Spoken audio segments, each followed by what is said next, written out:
I think you should vote for me as school captain because I'm going to make the teachers give everyone A pluses.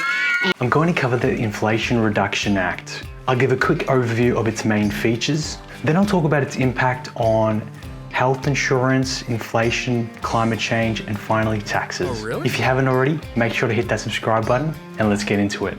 So what's the Cliff Notes version of this bill? We've got subsidies being offered for the uptake of cleaner energy, an extension of the Affordable Care Act. Then to pay for these two things, we're going to have additional taxes on firms.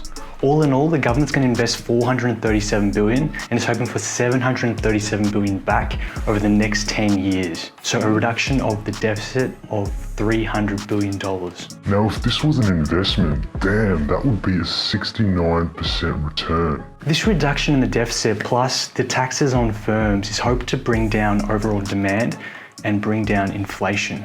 What's the backstory of this bill? So where are you from? Well, it's basically the Build Back Better plan that was being pushed last year, but without the turbocharger and the nitros. The Build Back Better plan had universal childcare and tax cuts for the middle class, but this was dropped as a compromise. Mommy, can I have both? No, just pick one. Oh, snap. Now let's break this bill down. Let's first take a look at its impact on inflation. I think you should vote for me as school captain because I'm going to make the teachers give everyone A pluses and make our lunch times 2 hours long and no parent-teacher interviews. And the claim is that by reducing energy and medicine costs, plus bringing down the deficit, that inflation will fall. However, the consensus is that the impact will be negligible.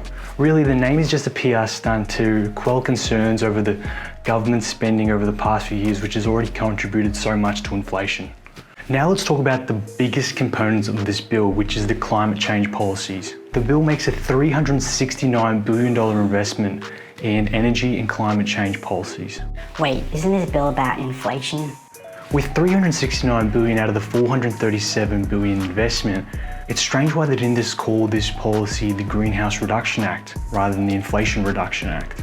Now, $80 billion out of the $369 billion is aimed at households via subsidies, e.g. installing electric cooktops and heaters and throwing out their gas ones. And if you're looking to install solar, you're in luck because the government will cover 30% of the tab.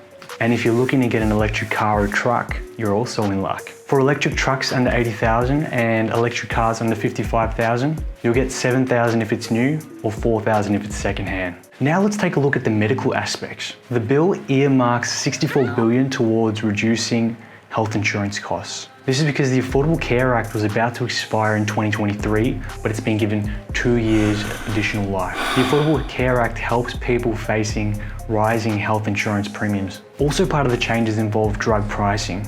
This is supposed to bring in a large part of the $737 billion revenue by reducing the cost of medicine for Medicare recipients. How they'll achieve these price cuts is through Medicare negotiating with the drug companies. I'm going to offer you 50%, take it or leave it. Okay, I'll counteroffer you. Let's meet in the middle at 75%. Do we have a deal? Do we have a deal? Do we have a deal?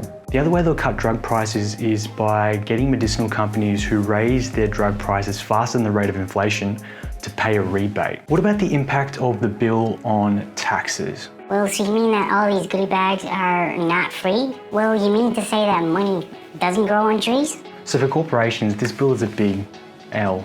There's going to be a 15% minimum corporation tax for the big fishies that are making over $1 billion a year. Now, the way this is calculated is a bit complicated, so I'll save you that painful explanation. Basically, the idea behind this is to close tax loopholes used by the wealthy.